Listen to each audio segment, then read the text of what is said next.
everybody, and welcome to a new episode of the show. I am so excited for today's guest. Welcome, Mabel, to the show.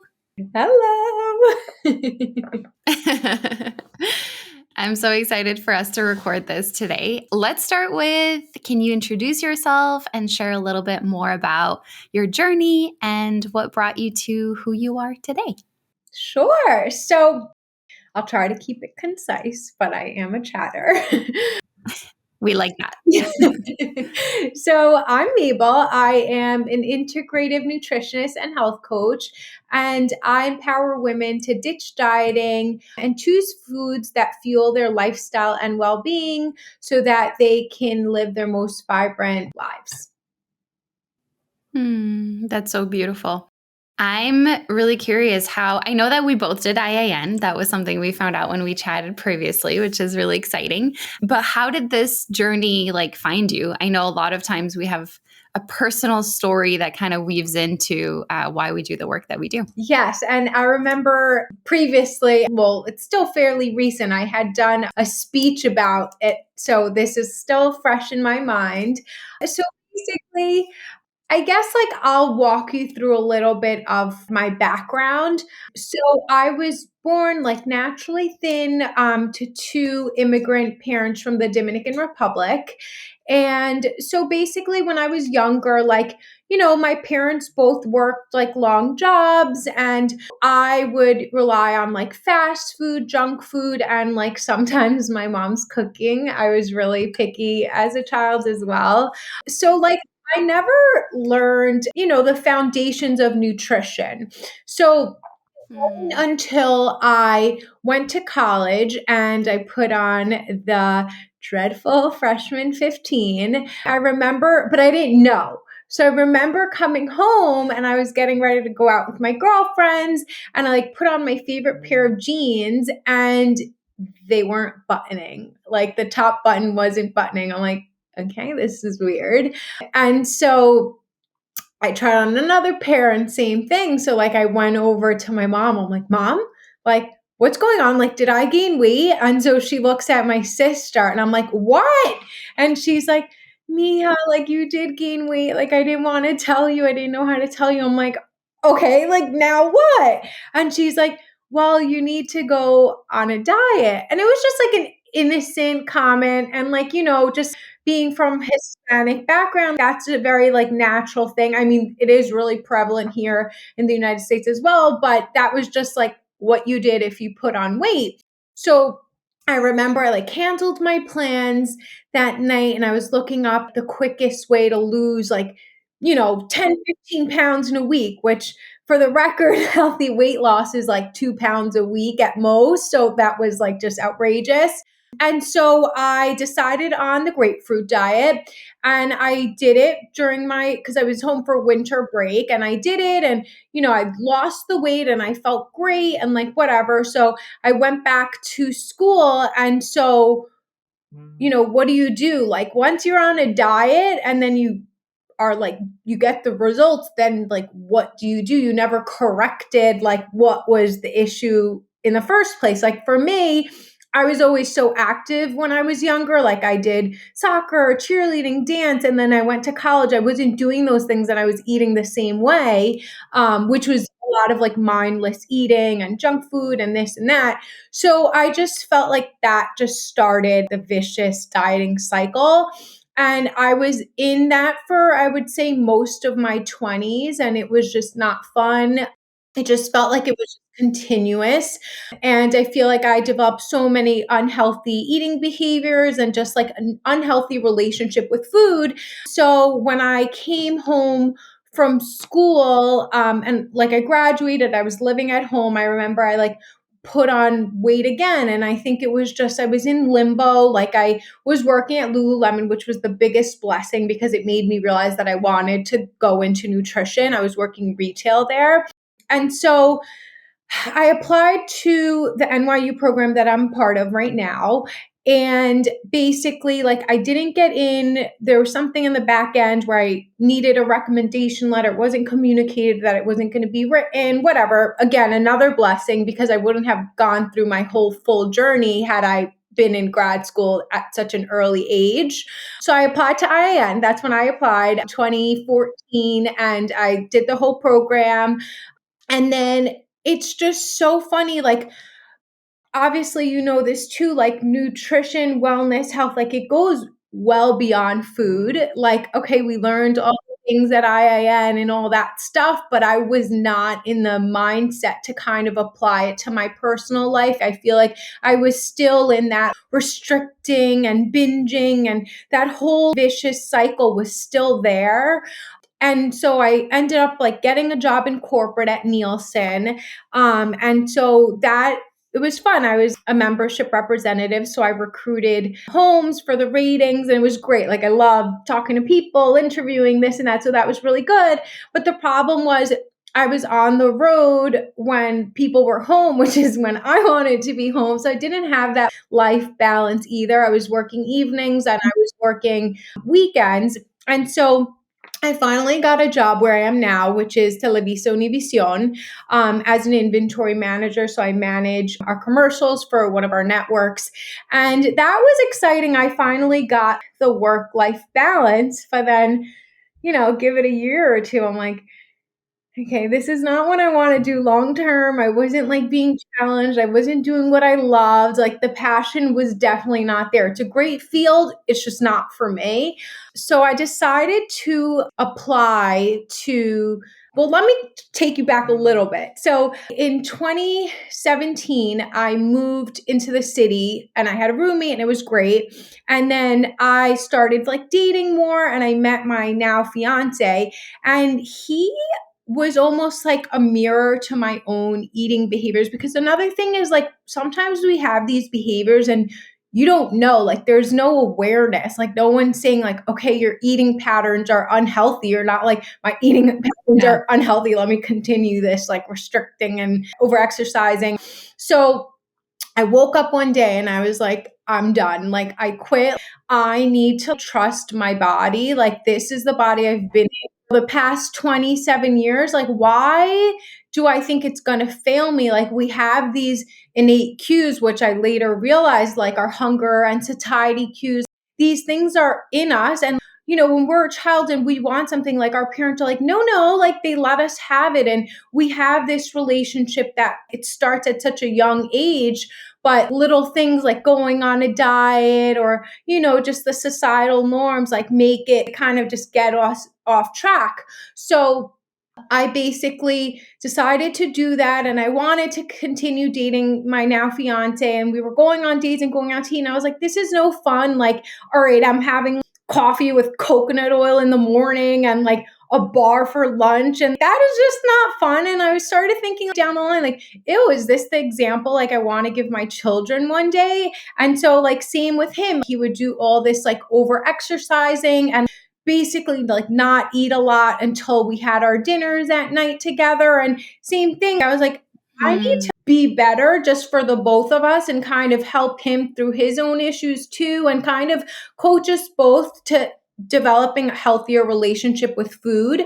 So 2019 is when I reapplied to NYU, to the nutrition and dietetics program, which was like, and still is, my dream program. And like, a lot of successful dietitians went there. So it was just like the program I've always wanted to go to. And I was accepted. So I started spring 2020. And obviously then the pandemic came, and then it was a very sensitive time, but it was the best time for both me and James. Like, we were able to cook so much. There was no stress of getting to work and the commute and all that, and we would do like just lots of walking and just like, when you remove all the stress and do things that make you happy, and you're able to nourish your body and tune into all these cues, like, it really is just such a game changer. And I mean, I'm still in the program now because I'm doing it part-time while working full-time. I graduate next May, and it's exciting. It was definitely like a long-winded road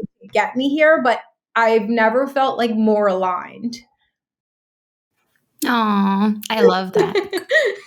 No, that's great. It helps paint a really good picture. And I think, our stories are full of a lot of different, yeah, like it's a windy road. It's Mhm. not a straight line. So I think it's always really helpful to hear. I love what you talked about in terms of going from like this restricting binging to then really trusting and connecting to your body and connecting to your intuition. Mhm. Can you talk to us more about, for anybody listening who's maybe wanting to go into that path of like, I feel like this is what I'm doing when you talk about this restriction, and I'm not sure how to listen to my body anymore. Like, what are the cues to look out for? How was it for you to go from a little bit extremes into like, okay, what does moderation look like? And I also want to just share for anybody in the audience, if this is like triggering in any way, the idea is really to help reconnect us to ourselves, right? Because society is what continues to push us in this diet culture. And then this like, you have to look a certain way and all these things. So, yeah, I'm curious if somebody's listening and they're like, okay, I get it. And like, how do I actually get there? So I definitely would say that is now my purpose, just dealing with people who have this disordered, relationship with food. Because I look back and I'm like, geez, this really took so many years of my life, like 20s, when like you're out, you're doing all these things. And it was like I was always in that vicious cycle. So I would say, and right now I'm taking like an amazing class. It's called Nutritional Aspects of Eating Disorders. So we do definitely learn about, the major eating disorders, but also like disordered eating, because there is a difference. First of all, our bodies biologically need a certain amount of calories. So this is why when you reduce your intake for like an extended period of time or even weeks, your body goes into starvation mode. This is why diets really like piss me off, because no one tells you this. It's not that you failed the diet. Like the diet is made for you to fail because of the inherent low calories that are on a diet, and like the obsession and the calorie counting and cutting food groups. Like to have a balanced meal, we need all macronutrients. We need carbohydrates, we need fats, we need protein. So for me, like when I was restricting, I like feared carbs. Like it was just like, I was like, oh no, all carbs are bad. And that's actually not true. There's complex carbohydrates and there's simple carbohydrates. And, complex carbohydrates, we need an abundant amount of them for our brain. They're our energy source. And so they contain also fiber, which we also need for digestion. These are like the things that no one tells us. So we think like, okay, I want to lose weight, Yeah. that we have to do that. But our body, when you're restricting and you're cutting calories and, all these things, like it will go in starvation mode. So it will retain weight, or like that's why you feel like you lose weight and you put it back on. And we all have like a natural set point. And what happens is when we do all this like weight cycling, like the set point might become higher. So for instance, I think it's for someone who's, let's say, 200 pounds and they want to lose, let's say, like 20% of their weight. Basically, like after you hit that, your metabolism starts to slow down. It's just the way our bodies are designed. So that's why for me, when I really was serious about quitting, I just tuned into like, okay, I've always loved breakfast. Like, what's this nonsense with me having like a bulletproof coffee, then feeling like the hunger pains and then like, bypassing them and suppressing, and then maybe having a coffee to kind of, get me to lunch. And then at lunch, having like a salad that I remember like, ew, I would save half of my salad then for dinner. So I would try to like have maybe like 1,000 calories. And then that's not even taking into account the over exercise I was doing. I don't know if psych was a thing where you are. It's like a cycling studio. It's like Soul Cycle kind of. had like this like 3-month promotion and like whatever. So I remember I did that. And then I was having smoothies for dinner. So I wasn't getting like the satisfaction of actually even eating food. And like, to be honest, I wasn't even getting the results I wanted, because then on the weekends, like when Yeah. out with my girlfriends and stuff and we would drink, like I look now, like what were the foods I would eat when I was a little bit past my point? It would be like pizza, it would be like cookies, it would be like all these things that I was restricting myself from. So I would say, if you want to like kind of start dialing in, it's just try to eat consistently. There's this thing called rules of threes. So it's like 3 meals, 3 snacks, and every 3 hours. And it just constantly keeps your metabolism going. Like you want your metabolism to be active. You don't want to go extended amount of time without having food. So I would say start small, like maybe have like breakfast. It could be like eggs with toast and avocado. Like that's a balanced meal. And then have like a little snack in between. So I'll tell you also, like a snack is having like a carbohydrate with a fat or a carbohydrate with a protein. And then, okay, have a meal, have a substantial lunch, and then have, a snack and then dinner and then another snack. Then you don't feel like you're missing out on anything. So, like, there's no need to restrict. Your body just flows and you feel good. And like the amount of time I would spend trying to figure out these meals and calculate it and beat it and feel like my body was like a calculator, it was just nonsense, when all we have to do is Yeah. trust ourselves. And also, as women, tuning into your cycles, like we have 4 phases every month, and just, you get hungrier during your luteal. It's just like science. So honor, if you are craving like a piece of chocolate or a cookie, like have it and like move on. Don't dwell on it. Like you also want to treat yourself with like love and respect. And you wouldn't do this to a little babies, which we once were. So like, why would we do this to ourselves now?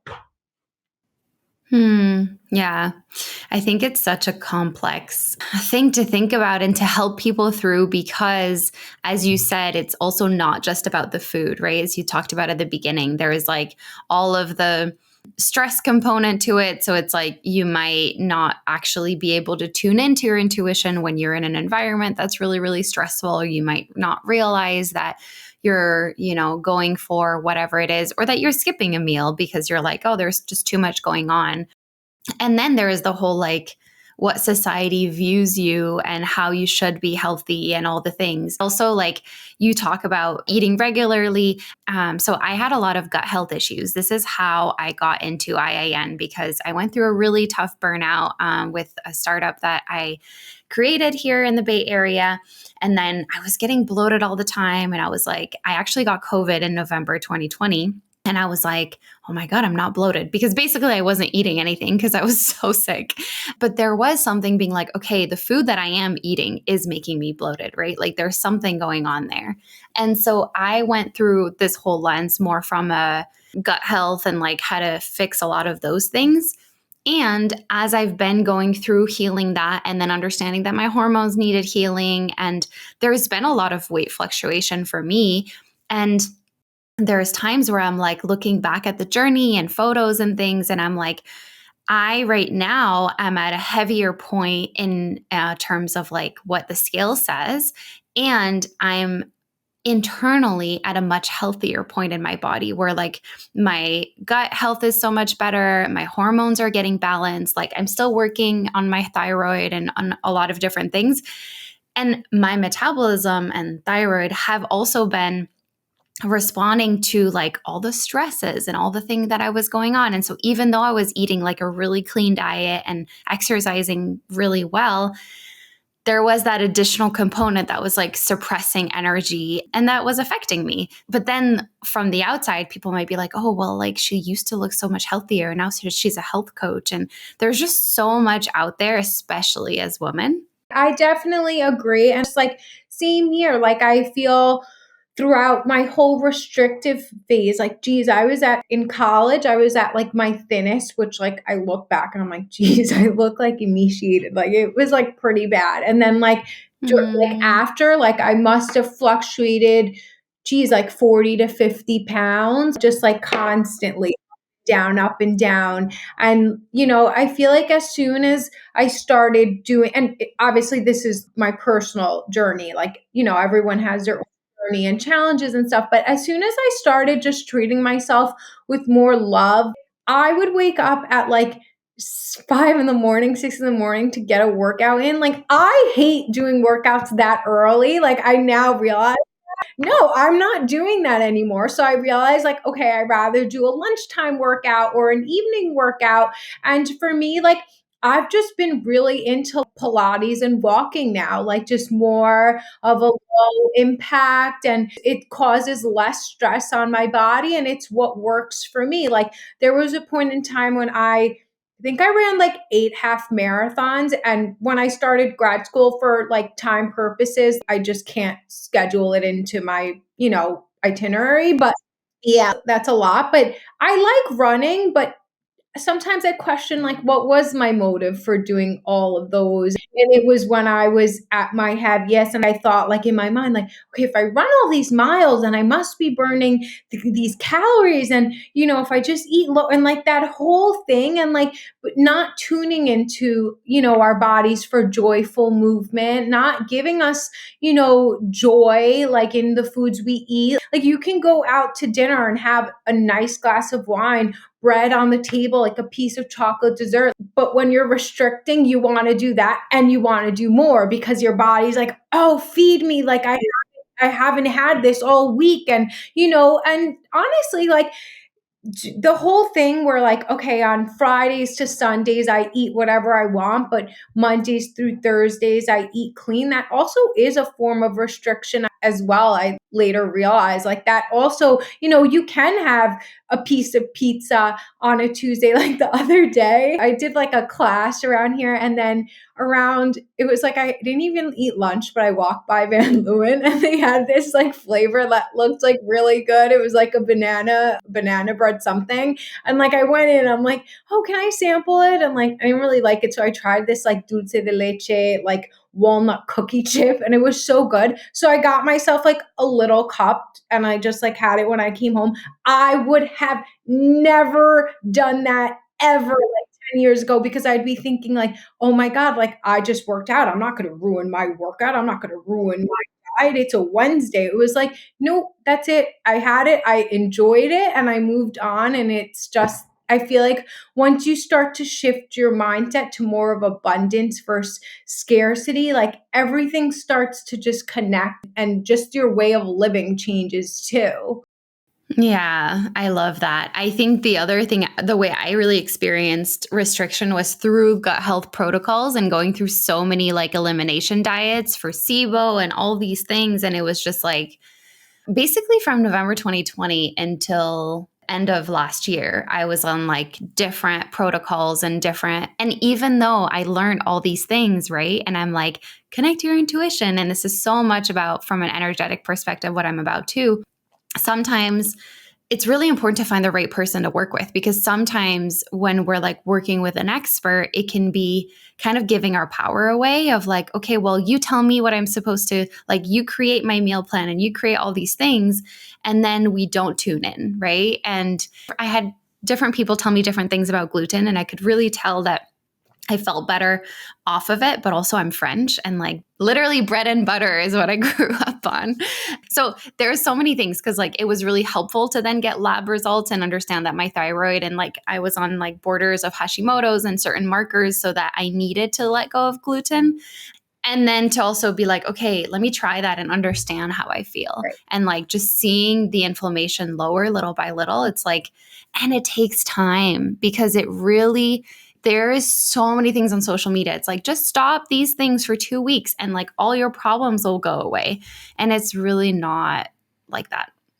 No, I love that you touched on that because I went to a conference in February. It was like an integrative conference, and it was great. Loved it. Definitely go back next year. But like, there was a doctor there that was talking about like pain in our body and all this stuff. And he was really big on like, okay, cut sugar, gluten, and dairy, and everything will go away. And if you have gluten, you'll feel the pain for 4 weeks. If you have sugar, 6 weeks, and all this. And it was like, okay, I respect that perspective, but it's also very fear mongering. And, Yeah. it could be so triggering. And I just feel like it's really not for everyone. Like, yes, if you have a clinical diagnosis, totally. Like, there's been studies that gluten helps with, autoimmune diseases, and decreasing gluten helps with autoimmune diseases and all that stuff. If you're just cutting gluten just because, like,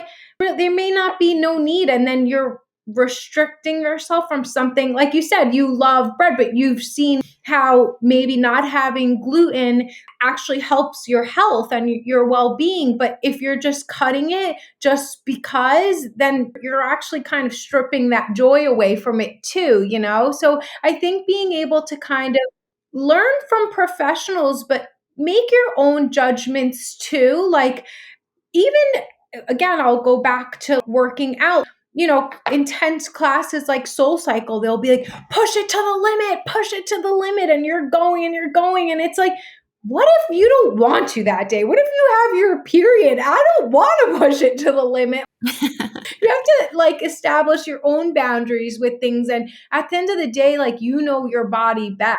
So I definitely agree with you a lot with that. Yeah. It's so funny you say that. I'm a part of this like gym. It's called the Bay Club in the Bay Area. And they have a bunch of classes. And one of them is very similar to like an Orange Theory class where it's like cardio and weights. And I used to love like Orange Theory, Barry, Soul Cycle, all these things. And because my thyroid, I have hypothyroidism and like I need to be mindful of it. Cardio is something that I have to be a little careful. And I love running. Like I've ran also a lot of half marathons. And so it's been now like understanding my cycle and when it can be really beneficial for me to actually add in cardio and those things. But the other day I was in the class and she looked at me. I was on the rowing machine. She looked at me and she was like, come on, like, let's go. And it was so judgmental and so rude. And I was like, I'm like the most competitive person and I'm doing everything I can to not get my heart rate like higher than 160. And I have a Garmin watch to watch that. And like seeing her do that was just so rude. Like, F you, like, you don't know what's going on. I know.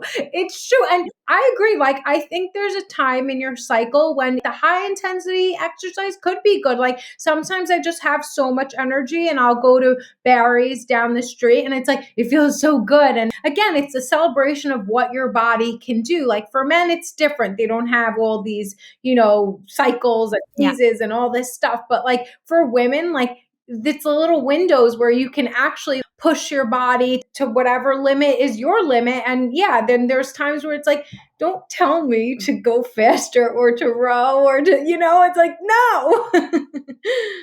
Yeah, exactly. There's a book I read. I don't think I mentioned it on the podcast before, but I forget her name, this doctor, but it's Fast Like a Girl. Ooh. Have you heard of it? I'll add it in the show notes. But she talks about the like fasting cycles for women. So like when in our cycles, it could be beneficial to have a little bit of like intermittent fasting and like the times that it's really helpful to push your body fully. And it's so funny because I always knew that on like day 1 or 2 of my period, I actually loved going for a run.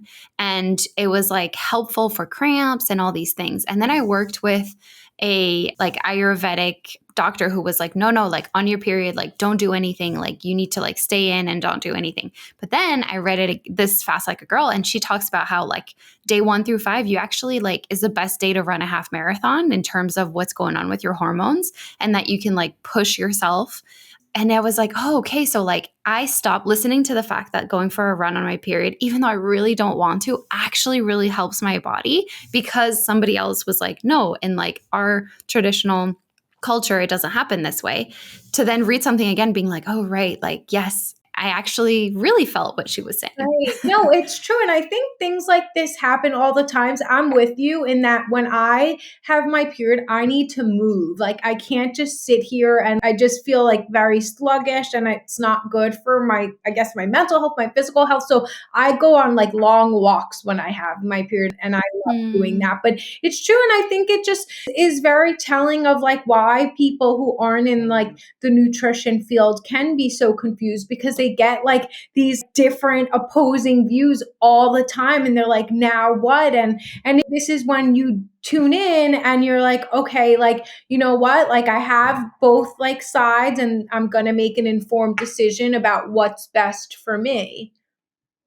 Yeah, I think that's really important that you said that. And that's really the whole point of this conversation, right? It's like we're sharing different points of view and sharing your story for people to then be able to understand, like, okay, I resonate with these parts and like this I can understand. And this I'm just going to let it go because it doesn't apply to me. Like maybe you love doing HIIT every other day and like it's really good for you. And that's awesome. Right, exactly. And again, if you're like a Olympian or something, yeah, like you have no choice. You're going to do this every day. Like this is not relevant. But right, like agreed. And also, you know, time too. Like some people just they don't have time. They travel a lot for work. They have a busy life. Yeah. So I can see like, okay, like I want to get a workout in, and they'll schedule their favorite workout, which may be a high intensity workout, or they're paying for something. They're like, okay, like maybe I want to pay $40 for like a Barry's class than a Pilates class because it makes me happier. And like that's understandable too. So yes, I totally agree. I think in the end we all have to do what's best for our bodies, but we just have to be able to like tune in and really get to the core of it and kind of tune out all the fluff around what, you know, society says and trends and, you know, all these other things. Yeah, for sure. I'm curious outside of food and exercise, what are some things that, whether you do or encourage your clients to do to feel good and inside their bodies? Sure. I love meditating. I did this a lot during the pandemic, and I was like so consistent. And sometimes people think of like meditation and they think like, okay, like who has times, or like my mornings are so busy, or like whatever. But like you can really squeeze it in whenever. I feel like that's my thing. Sometimes I'm so tired in the morning and I'm running a little late. Like, no, I'm not doing the meditation, but I'll put on like a guided meditation when I'm walking to the bus, or you know, I'll do it in my bed before I, you know, before I go to bed at night. Or if I'm home, like it'll be part of my lunch break. So kind of just squeezing it in where you can. I definitely think that's important. And I would say like reading. I love books. Like I just like every time I see like I definitely want to check that book out you said. So I always order them, and then I have them in my bookshelf. And then every month I just pick like a new one to read. And sometimes I can't get to the physical, so I'll do the audible version of it and whatever. So I think that's helpful. And then I definitely love journaling, like when you have all these thoughts, and especially when you're conflicted and you really need to tune in and kind of really get rid of Hmm. your intuition. I think like journaling is so powerful. And then other than that, I think like for fun, I just my fiance and I love going on walks. We walk like sometimes we'll just walk across a bridge, which is really fun, and we'll stop on the way, we'll get, like breakfast, we'll get like a coffee, we'll do lunch, we'll grab a glass of wine. So like just like little activities like that are make me so happy, like trying new restaurants. I would say those things make me really happy. Yeah, I love that. That's amazing. Mabel, it's been such a good conversation. I'm so excited for people to hear it. We end every episode of the show with a few questions that I ask everybody. It's not like rapid fire or anything. You can take your time. But the first one is, what unlocks your vitality these days? Ooh, that's a really good question. So I purposely haven't like really listened to endings of your podcast because I didn't want to have these like premeditated responses. Oh my God, I love that. But I would say what unlocks my vitality is just having like a full cup, what like with the things I can control. For me, like right now, I think I'm in my happiest knowing that I'm working towards a career that I love, and I'm like I can help people, and just like talking about food, like I get like really like into it and nerdy, and I think that just makes me just so happy, and being surrounded by like love. I'm big on love too, like friends, family, just like personal, like it's big. Beautiful. I love that. The next one is, what are you saying no to these days? What's something you've had to say no to? What I would say is I say no to like having like a really jam-packed schedule and not having like any me time. I realize like I can't operate if I don't even have like last night I got a manicure and pedicure, and sometimes James comes with me and gets a pedicure. Like he was not invited. Like it was just I needed my me time and like that, like I just need to have like some sort of me time. So saying no to like a very busy schedule. Yeah. Oh my gosh. Same. The next one's a fun one. What is on your nightstand? Ooh, yeah. So I recently got like the stadium seating. So I put like my probiotics there because I have them first thing in the morning. I do like wake, take, hydrate. And then I have my magnesium. I have my like lavender CBD like roller oil. I always have like this glass of water next to my nightstand. I literally have the same Oh my one.